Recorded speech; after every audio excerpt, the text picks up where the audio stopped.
Welcome to Bob's Brewhouse. This is the third instalment of my craft beer review.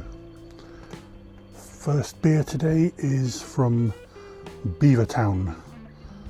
Cosmic Drop Tropical Lager with tropical fruit. 4% ABV. Quite cool artwork on there.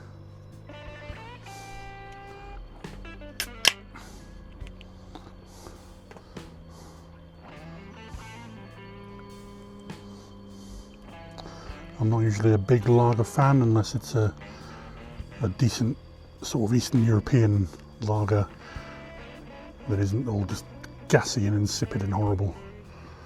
But a lot of these craft ones do tend to do something pretty good.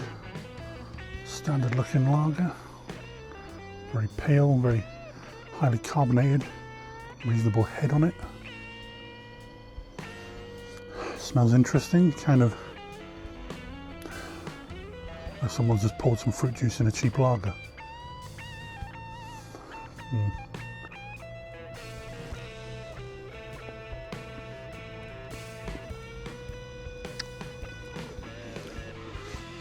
And that is exactly how it tastes. Like someone poured some fruit juice in a cheap lager. Not great. Reflective of the price, I think it was very cheap. I've had a lot better from Beavertown.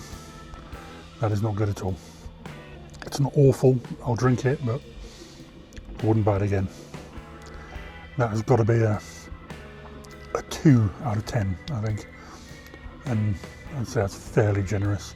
It's not so bad to deserve a 1, but yeah, 2. So. Beer number 2. Another Beavertown. Cosmic Drop Berry. Lager with berry, as you would imagine from the title. Another 4% ABV.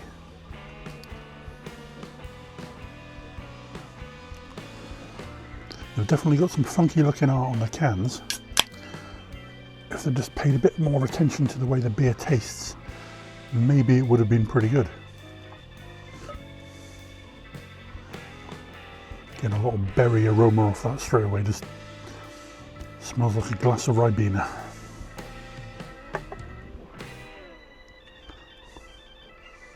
It's a lot darker than the previous one. Very highly carbonated, you can probably see how fizzy that is.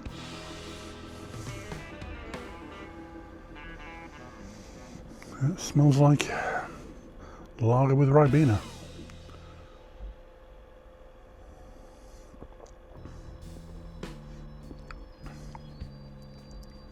It's actually not too bad.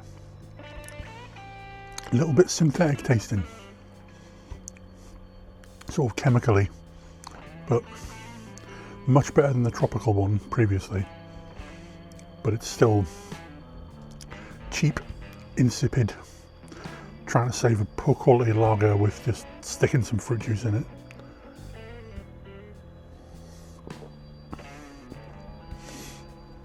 Ugh, no, it's not for me.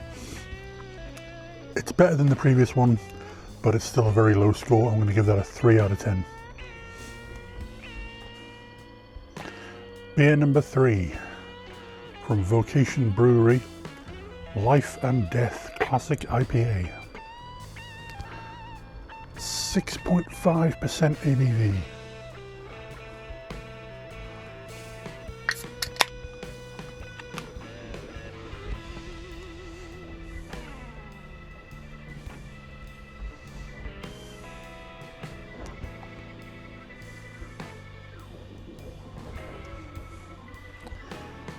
Definitely has the look of the thing.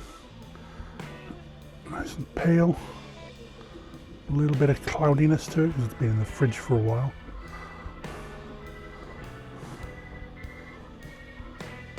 It smells very citrusy. Got a lot of hop aroma in that. It doesn't smell bitter. This has the nice pungent hoppiness to it. Definitely. Not sure if they mention the hops on there. They probably do, but I haven't got my glasses on at the moment, so I can't read them. There's definitely a very strong hop aroma.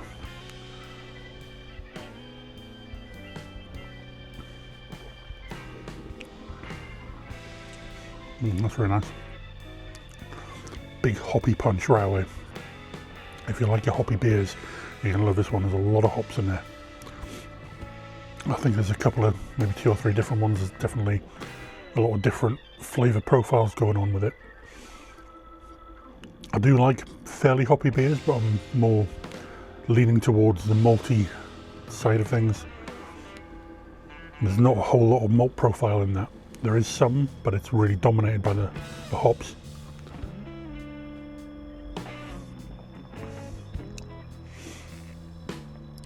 All in all, it's a pretty good standard IPA. It does taste a wee bit strong.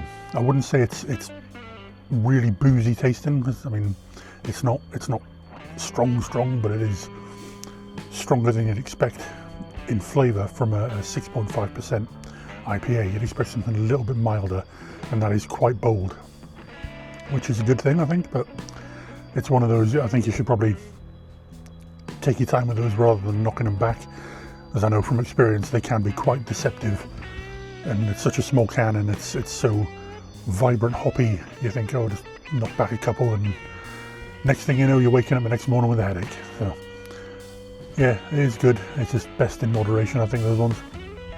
It's deceptively strong. But yeah, I think I would give that a 6 out of 10. I think would be fair. Yeah, pretty good. Definitely buy that one again. Beer number 4. Tiny Rebel Tiger's Blood IPA.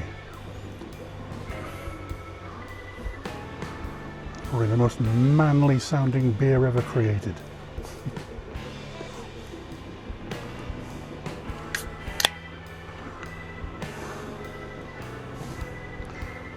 I really feel like I should be drinking this out of a mug carved out of stone or something after a hard day pillaging local villages.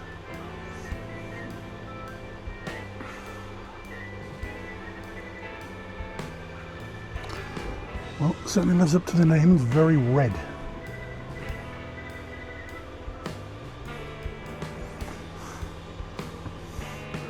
Reasonably good carbonation. Fair sized head on it. Smells very interesting, very fruity with sort of a hint of maybe licorice or something. Like red licorice kind of smell to it.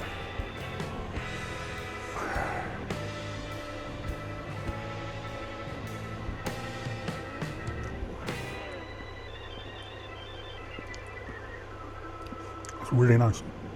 Sweet but not cloying. Nice bitterness there. Not overly hoppy. Not super malty either. But does not taste like a 7% ABV beer at all. That tastes far weaker.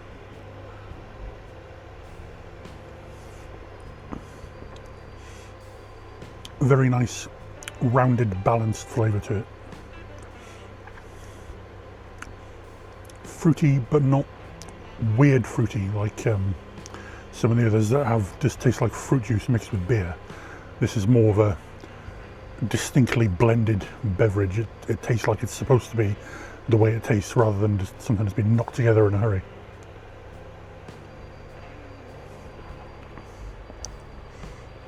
That's very nice indeed. Let's look at that artwork again, that's very cool. Tiger's Blood.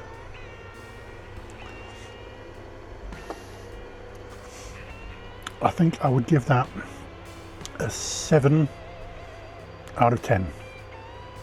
It only just misses the 8 by being slightly, I'm not sure how to put it, thin, slightly thin. Not bad at all, it's not a bad thing, it's something, I think it's the only reason I would have that as a negative is that it's deceptive in that you could probably have a few of those and you wouldn't realise that you were drinking something so strong, because it does taste like a much weaker beer. But it is very, very nice, very tasty. Nice balance, nice rounded flavours. Definitely happy with that one. Very nice indeed. Beer number 5 from Northern Monk, Transient Hazy Double Dry Hopped IPA, 7% ABV. In case you didn't know, the DDH is double dry hopped. That's usually when they add hops either very early in the fermentation rather than the actual brewing process, or when it's finished they'll add more hops, so it doesn't pull out the acids in the hops, but it does give it more flavour. So generally speaking, a double dry hopped or DDH beer is going to have a lot more hoppy flavour, but not necessarily the bitterness that you'll get if you added them all straight away when it was being boiled. An IPA, of course, Indian Pale Ale.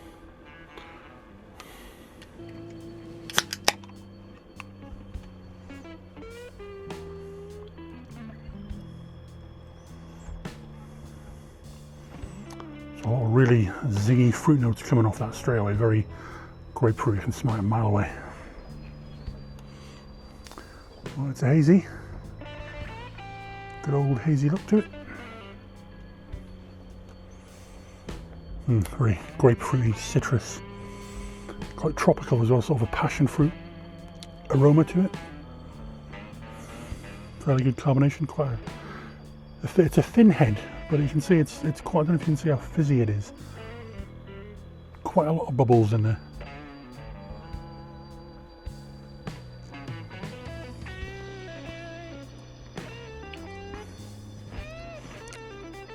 Oh, it's quite a big beer, that one is.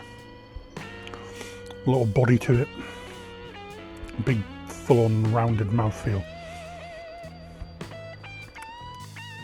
Quite unusually for that style, it tastes exactly like the percentage would indicate.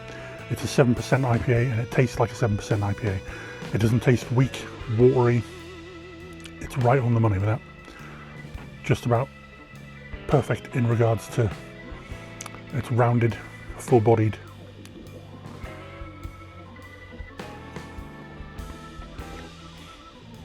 A lot of tropical fruit flavours going on there without being too fruity. I know the hops are Strata and Citra. I believe Northern Monk was one of the first mainstream UK breweries to start using Strata. I may be wrong, I'm pretty sure I read that somewhere. And that is very nice. I'm a big fan of hazies, and that doesn't disappoint. That's really good. I'd say it's probably on a par with one of my favourites. It's the first time I've tried that one. Very nice indeed. I can't fault it. I can't give it anything other than a 10. Fantastic beer, really good. Beer number 6. Northern Monk Oath Opulent Imperial Stout, 8.4% ABV.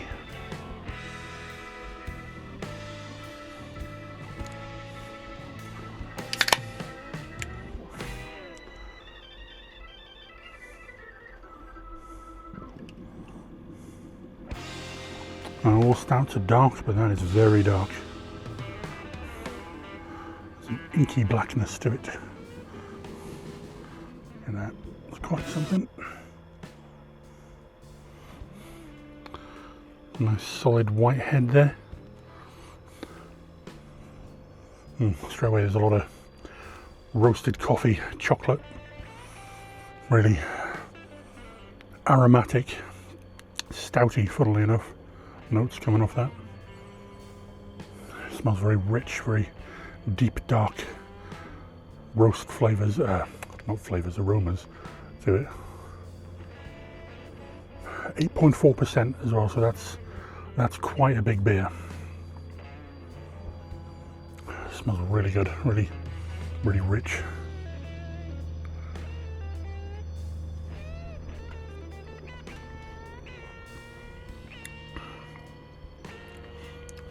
Unusually carbonated for a stout. I think most people are probably used to the draft stouts like Guinness or Murphy's. very flat. By definition, stouts tend to be quite flat. And it's got quite a bit of carbonation to it, and it's very pleasant. It really does work.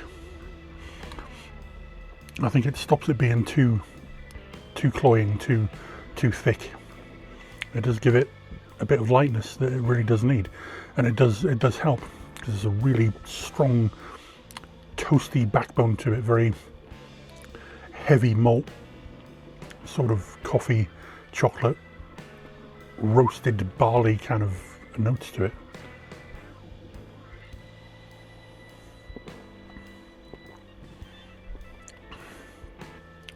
Strangely refreshing as well for a stout. Ordinarily you have a stout, you think it's going to be quite thick, and I wouldn't say plodding, but I mean a lot of stouts tend to be, especially the stronger ones, tend to be sippers. You've really got to take your time with them. But that is actually quite light with the carbonation, and it works well. It's got a really heavy maltiness, but then it's got a high carbonation, and it balances out quite perfectly, I think. It's really very good indeed. I would give that a 9 out of 10.